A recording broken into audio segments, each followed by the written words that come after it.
Hello, friends, and welcome to This Day in Jack Benny. I'm John Henderson.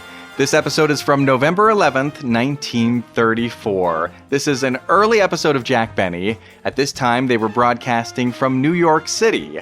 Don Bester was the orchestra leader, and Frank Parker was the singer. This was the big band era, where you could hear Fred Waring and his Pensilvanians.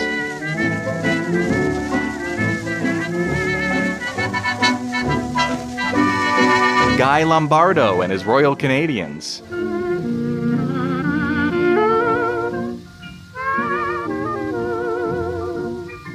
And Abe Lyman's Californians.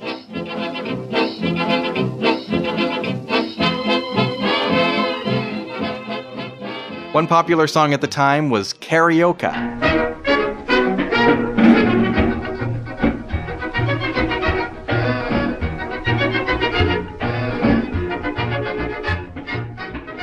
The race for governor was underway in California. Mr. Work, you've made up your mind who you're going to vote for next month, the governor? Yes, sir. Do you mind telling us who? I'm going to vote for Merriam. Meanwhile, the new Streamline train made a record-breaking trip from coast to coast. Now let's dash over to Los Angeles in time to board the new Union Pacific Streamline train on its record run across the continent to New York City. Now we're rolling along at 120 miles an hour, leaving state after state behind. And then New York, all in 56 hours and 55 minutes. In this episode, they reference Senator Huey Long, who, in addition to his politics, was known for investing in his college football team in Louisiana, and for an incident that happened about a year earlier. At a Long Island club in August 1933, his senatorial immunity is no help to him. A medal paid for by public subscription memorializes the national black eye of the kingfish from Louisiana.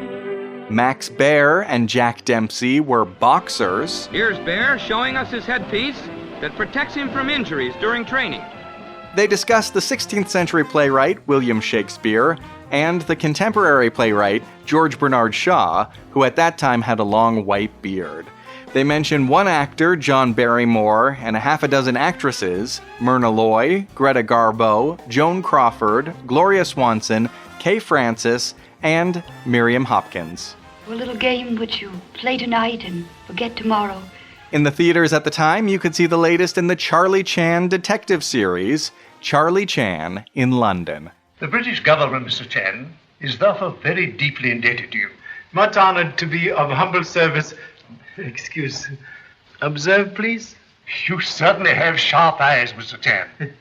Humble eyes have much practice. Mr. Chan. That is humble name. I'm in the most terrible trouble.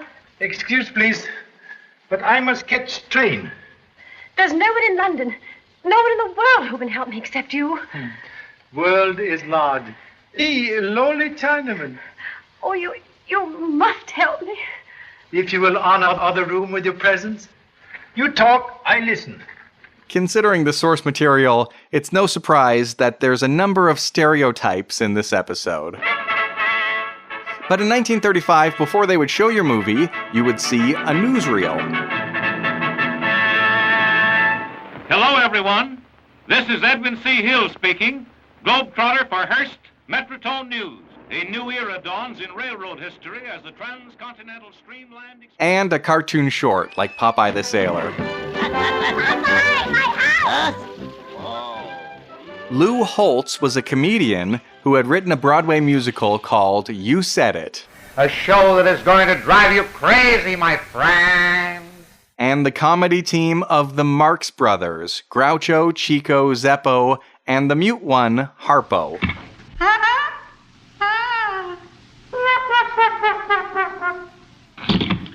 You know, I'd be lost without a telephone. If you'd like to contact me, you can email jackbennypodcast@gmail.com, or on Twitter, it's @thisdaybenny. You can also find old episodes at thisdaybenny.com. So smell a package of Jell-O and enjoy the show. J-E-L-L-O.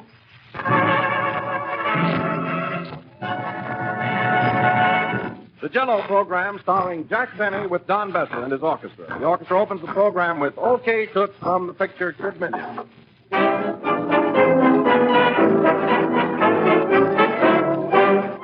the New York Public Library, famous from coast to coast for the two stone lions which guard its portals. On our right, the famous stone lions which for centuries... The lion's moving. He's walking. He's running. One of the stone lions is running away. Ladies and gentlemen, this is the sight of the century. A stone lion is running down Fifth Avenue. Oh, stop him. Oh, please, stop him. Oh. You can't stop me, lady. I'm going after some Jell-O. You know the new Jell-O now tastes twice as good as ever before. Yes, sir. Who wouldn't run after the new Jell-O? Taste it yourself and you'll be crazy about that richer, full-bodied fruit flavor, a flavor as refreshing as the juicy ripe fruit itself. That extra rich goodness is put into Jell-O by a brand new exclusive process. A process which actually blends the fruit flavor into the tiny crystals, holds it there for you to enjoy. Try the new Jell-O and discover for yourself that it now tastes twice as good as ever before. And remember, only Jell-O gives you this new extra rich flavor. And now, ladies and gentlemen, as it is impossible for me to offer you a cigar, cigarette, or a drink, I can still offer you Jack Benny. Thank you. Thank you. Thanks. H-E-L-L-O. This is Jack Benny, your local correspondent, coming to you with the late news report from all over the world. Sees all, knows all, but still bets on the wrong horse. Mary, bring me those hot items. Okay, boss. Here they are. First, local news. New York, New York. New Streamline train arrives here from California in 56 hours, breaking all records. New Yorkers now wearing Streamline underwear to get to work faster. Hey, first one got a laugh. Tokyo, Japan. Tokyo, American baseball players, including Babe Ruth, arrive here and play Japanese teams. The battery for Japan was Dizzy Osaki and Daffy Matsuyama.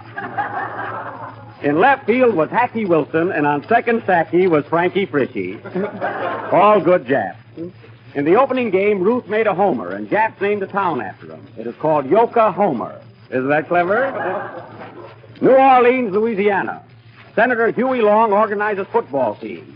He says he doesn't care how good they play as long as they protect his right eye at banquets. New York City, November 9th. Don Bester, famous orchestra leader, holds winning ticket on Irish sweepstakes and leaves for Ireland in the morning. November 10th. Bester finds out it's a cigar coupon and cancels his trip to Ireland. Dublin, Ireland, November 5th. Frank Parker, tenor singer, arrives here to live in Irish Free State. November 6th. Parker finds out it's not free and returns to America. Say something, Frank. It's a lie. November 11th. Parker denies statement and will hear from me immediately after this program. Says you. Says me. Election news. Sacramento, California. What's Jack swearing about? That's the name of a town in California. Sacramento. Merriam, re-elected governor of California. Hooray for Merriam. Is that Marion Hopkins? No. I was just going to send her a wire. Now for our sporting section. Los Angeles, California. Fight news. Max Baer is here training for 5 reel pictures. When interviewed, said he is in shape for 4 reels, and if he outpoints Mirna Loy, will be ready to meet Garbo. New York, more fight news. Jack Dempsey, champion of champions, is in training here to open restaurants. He is in great shape, feeling fine, and raring to cook. What other program gives you this hot fight news? Not even this program. Quiet. More football news. Scores of yesterday's game. Colgate 20, Tulane 6. Leland Stanford 24, Shirley Temple 5. AT&T 110, General Electric 19. Liberty 1776. Hello, 6. 6 what? Delicious flavor. What a game. More football news. Sing Sing wins again. Jones halfback runs 60 yards per touchdown. Said if he had run that fast on another occasion, he wouldn't be with his present team. Some more news. Hot from Hollywood. And cold from laying here. Hollywood, California. It is rumored that Joan Crawford is blah, blah, blah, blah, blah, blah. No. Yes, it is also rumored that Gloria Swanson will not blah, blah, blah, blah, blah, blah. No. Yes, and our Hollywood correspondent tells us that Kay Francis was seen blah, blah, blah, blah, blah, blah. Well, Jack, what are you talking about? Nobody can understand you. Well, that's the idea. If nobody can understand me, nobody can sue me. Play, Don. I know what I'm doing. That was I'll Keep Warm All Winter, played by Don Bester and his Jell-Onians. Say, Don, every time I introduce one of your numbers, I always give your orchestra another name. I mean, what do you call your boys, anyway? What do you mean, Jack? Well, for instance, there's Waring's Pennsylvanians, Lombardo's Royal Canadians, Lyman's Californians. Haven't you got a name for your orchestra? No, Jack, I've been trying to get a name, but you see, one of my boys, that fellow with the mustache over there, comes from London. Yeah. And that first violinist with the beard, well, he comes from Russia. Oh, the fellow with the beard, what's his name? George Bernard Ginsberg. There is a resemblance, yes. And then that cornet player with the Van Dyke comes from Belgium, and that fellow playing the French horn comes from Paris. Oh, you mean the fellow with the goatee? Yes. We have a goatee down at our house without any nose. How does it smell? What's the difference as long as he's healthy? Mary, please. What's his name, Don, the fellow with the goatee? Isidore Chevalier. Isidore Chevalier. I bet somewhere hidden in this orchestra is Yasha Bunchuk O'Toole. I know. Well, anyway, Jack, I don't know what to call my orchestra. Why don't you give him a shave and call them Bester's Disgusted Yankees? Thanks, Jack, but I'll leave well enough alone. And now that we have named Bester's Orchestra, we will continue with our policy of bringing you another outstanding artist. We intended to have the four Marx Brothers here tonight. Groucho, Chico, Harpo, and, what's the fourth one? Jello. Yes. But that was Wilson, folks. There's no doubt about that. But the Marx Brothers were unable to get here. And here's a wire I just received from Harpo. It says, Dear Jack. And he further states... So you see for yourself, folks, they meant well. But we are not unprepared, for we have with us this evening that great Shakespearean actor, a man who, if all the applause he has received in his day were put end to end, you could still hear a pin drop. I now take extreme pleasure in presenting the outstanding exponent of Shakespearean acting, Mr. J. Barrett Wimpole.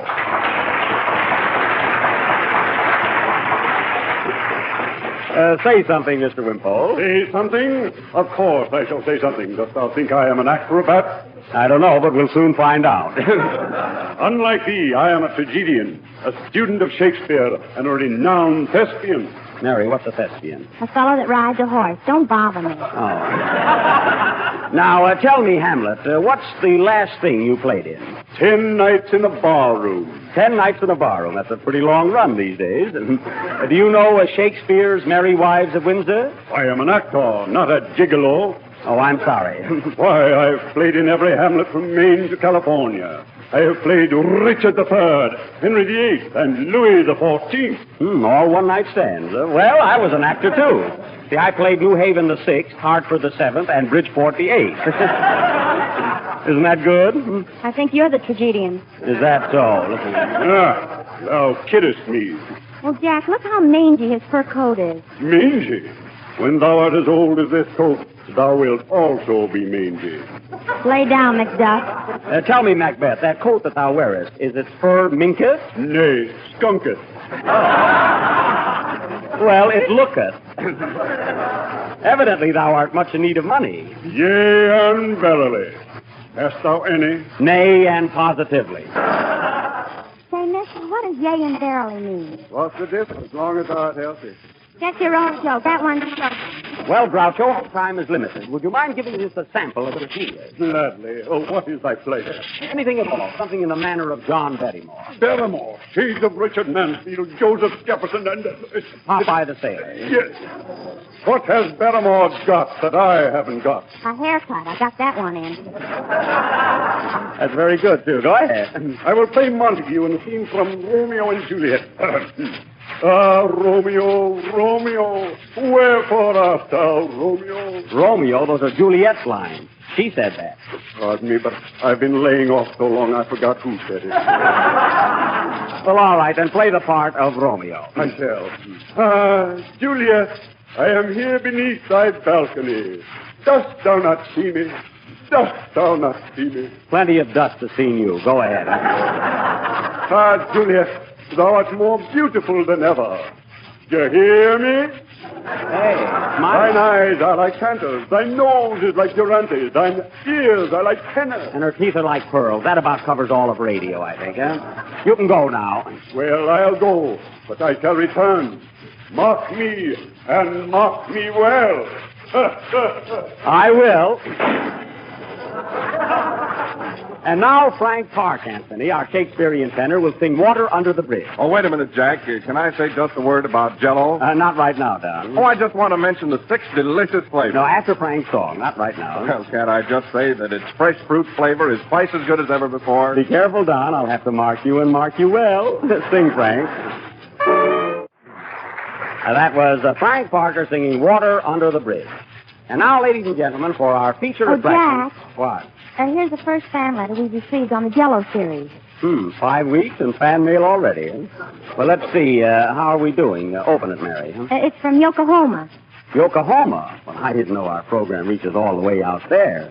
Let's see it. That's Oklahoma, Mary. Give it to me.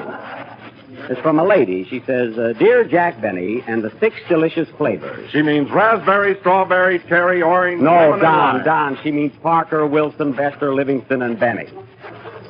Anyway, it says, Dear Jack Benny, I have been listening to your new series of broadcasts and also received the photograph of you last week. After looking at your picture, I think you could easily play the part of Charlie Chan. Charlie Chan? Well, he's a Chinaman, isn't he, Mary? She knows it. So I will be listening in next Sunday night and hope you will not disappoint me. What a silly request, me play a Chinaman. You can do it, Jack. Why, you don't even need a makeup. My pals, huh? All right, I will play the part of a Chinaman to show you I can do it. Ladies and gentlemen, immediately after the next number, we will present to you the outstanding mystery of the season, which we will call Charlie Can in Radio City.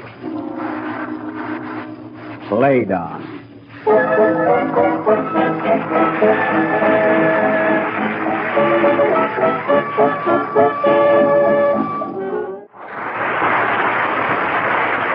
That was Chinatown, My Chinatown, played by Don Bester and his Chow Maniacs. And now for our studio murder mystery, or Charlie Can in Radio City. On with the play. Curtain. Music down.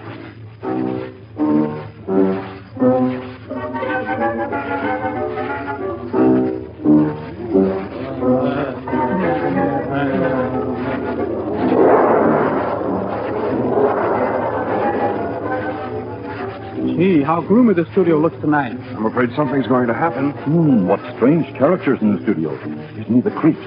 I'm going to get out of here. Turn on those lights. Mary, there's nothing to worry about. Now be calm. What was that? Someone has been shot in the studio between the microphone and Bester's orchestra. What a place to be shot. Good heavens, it's Don Wilson. Don Wilson, that's too bad. Gee, he was a swell fellow. And how he could do the Carioca. Ha-cha-cha-cha. Nobody leave the studio. Mary, call up Charlie Can. He's the only one who can solve this mystery. Okay, I'll call him at once. Operator, give me Yaka Man, Toy Gao Fui. Hello? Are you there, Charlie? A man has been murdered in our studio. Come right over, quickly.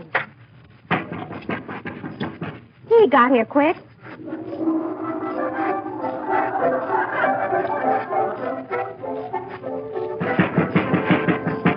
Who is it? Charlie Can, the parasol man. Come in. Excuse, please, for me to bring humble body in your studio. Put feet on mat and don't dirty the joint. Excuse, please, to ask what happened here tonight. Our announcer was shot and we want justice. Begging thousand pardons. You get just as good announcer anyplace. As my honorable ancestor would say, dead men tell no tales and gather no more. Stick to detective work, Charlie, and solve this mystery. All right, nobody leave. Park honorable bodies and chairs. S'il vous plaît. This is an outrage. No, this mystery. Begging thousand pardons. What is your name? Don Bester. I'm the orchestra leader. Honorable stick looks suspicious. What you use him for? Why, I lead the orchestra with this stick. Ah, but if orchestra don't show up, what you do with stick? I didn't kill him, I tell you. I didn't kill him. With million apologies, I put handcuffs on your honorable wrist. Gee, but he's nice. Excuse, please. What you do here? Well, I'm one of the comedians on this program. With humble apologies. That's what you think.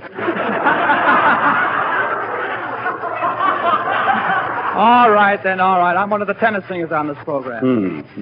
I hate to ask charming tenor, But did you kill men on floor? I should say not. I'm a lady killer. With 6,803 apologies, you are a chump? I'm a what? Chump. With 112 apologies, I don't get that. Chump. What do you do when you leap over a mud puddle? I fall in. Excuse, please. Gotta get back in character. Excuse, please. I think I look round room. I find guns still smoking. Gee, and there's a no smoking sign here, too. Who this gun belong to? It's not mine. Nor mine either. I don't own it. Somebody honorable liar. But I keep it. I look around some more. Package. What is an honorable package? That's my laundry. I take him to good job, bring him back Friday. I thought you were a detective. And me washy, too. I hear noise. Somebody in honorable closet. You will oblige me to come out. Come out, please. Jahemi. Who is in closet? Juliet, I am here beneath thy balcony. Dost thou not see me? Lumphung Hamlet. Did you kill Honorable Wilson? Nay, 1,000 times nay. Excuse, please. What you do in closet? I hung up my fur coat and forgot to get out of it. That's good. Close closet door, please. As my honorable ancestor would say, birds in closet worth two on this program. Charlie Can, you are uncanny. You don't look so good either. Oh, this is silly. Can't you find out who killed Don Wilson? Maybe it was suicide. No suicide. He liked himself too much. Don Wilson always buy honorable drinks for Don Wilson. Well, you'll never commit suicide either. Likewise.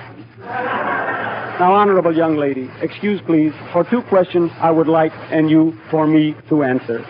I killed him, didn't, so ask me no. Go ahead. How know did you well, Wilson? I mean, how well, Wilson, you know the... Pardon my rotten accent. Somebody knock on honorable door. Quiet, please. I see who it is. How do you do, stranger? Your name, please? Mink Toy Schlepperman. Ming Toy Schlepperman. Where are you from? From Shanghai, China. Hello, Schlep. Hello, Livy. With 956,000 pardons, 423, what are you doing here? I came to help you solve the mystery with 15 apologies, 3 hits, and no errors. Tell me, are you a Chinaman, too? What else? As my honorable ancestor would say, when in Rome, do as Romans do. As my honorable ancestor would say, no matter where you are, eat chopped chicken livers. And as Lou Holtz would say, you said it, my friend. Are you the detective, Californians? Please. Can is the name. Can. Well, don't you know me? I'm your brother, Tomato. With plenty of apologies for that, Jerry. Hey, Charlie, you're going to find out who killed Wilson or we're going to pull another O'Hare on it. Excuse, please, I find out right away. One more question. What did Honorable Wilson do in spare time? He had an invention for 6 delicious flavors. Raspberry, strawberry, cherry, Wait, orange. I have ideas. Where do you keep plans for honorable inventions? An honorable piece of paper and honorable inside coat pocket. Excuse, please, with one apology. That's all I got left. I searched honorable pocket for honorable paper on Honorable Wilson. He is not here. He has disappeared. Excuse, please, Honorable Wilson not here. He gone. Fly coop. Good heavens, where's Wilson? Yes, where is he? Don't worry, folks. I'm up here in heaven, but I still say that Jell-O has that extra rich fruit flavor and tastes twice as good as ever before. And as my honorable ancestor would say, play Don.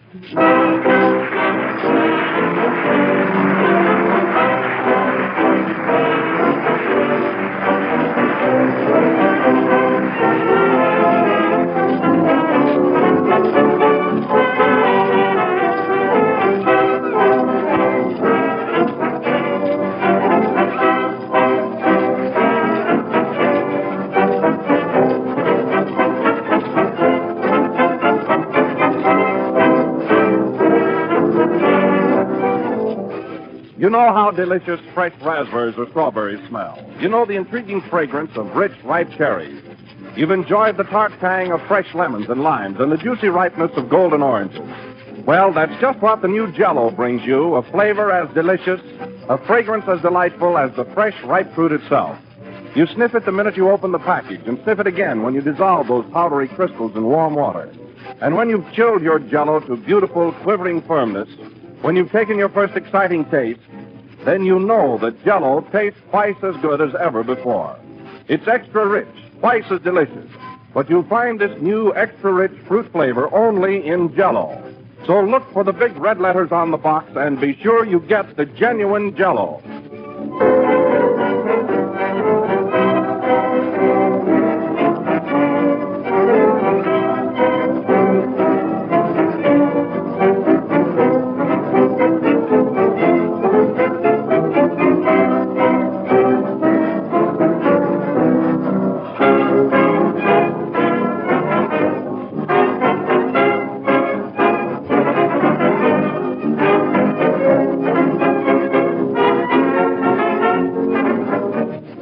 This concludes our 5th program in the new Jell-O series, and although we didn't find out who killed Wilson, Jack Benny is a pretty good guess.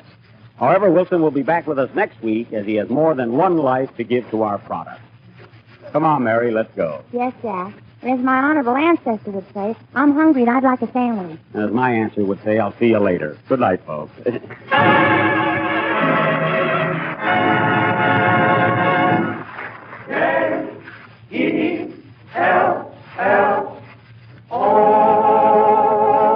This is the National Broadcasting Company.